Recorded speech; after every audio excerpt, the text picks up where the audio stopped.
Welcome. You're tuning in to Environmental News. Today's breaking news: many studies have found that climate change is caused by humans. Climate change before wasn't caused by humans, so climate change now isn't caused by humans either. Climate change occurs naturally, and it always has, and it will continue to do so. However, what makes it different today is the unprecedented rate of change caused by humans. Yes, climate change does happen naturally. It's been happening for the past 50 million years when the Arctic Circle was tropical, so the temps were way higher than they are today. So CO2 has been fluctuating in the atmosphere. It's all normal and part of the Earth's natural course. That doesn't explain why CO2 levels have increased to about 90% since 1970, and according to the EPA, emissions from fossil fuel combustion and industrial processes have contributed to about 78% of the total greenhouse gas emissions from 1970 to 2011.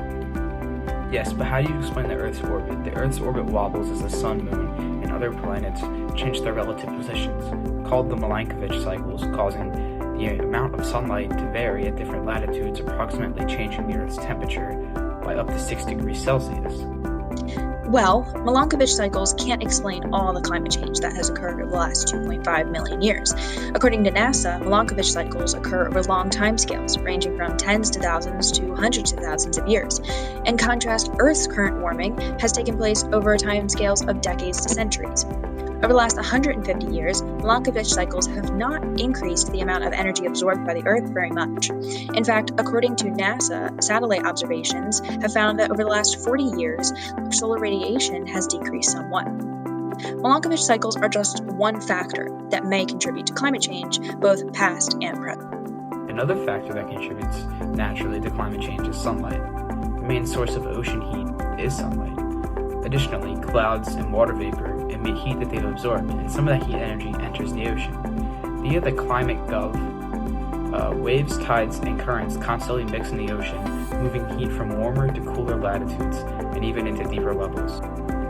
Well, according to the NOAA, the ocean heat content is going up by a lot, which indicates that there must be an external change in the radiation budget of the Earth, meaning more energy is going in than leaving. And this can happen in many ways. If the sun were brighter, we would see warming all throughout the atmosphere, but we don't see this. Instead, we see warming on the surface and cooling in the stratosphere and mesosphere, which indicates greenhouse gas emissions. That's all we have for you today. Thanks for tuning in. Don't forget to tune in next time for more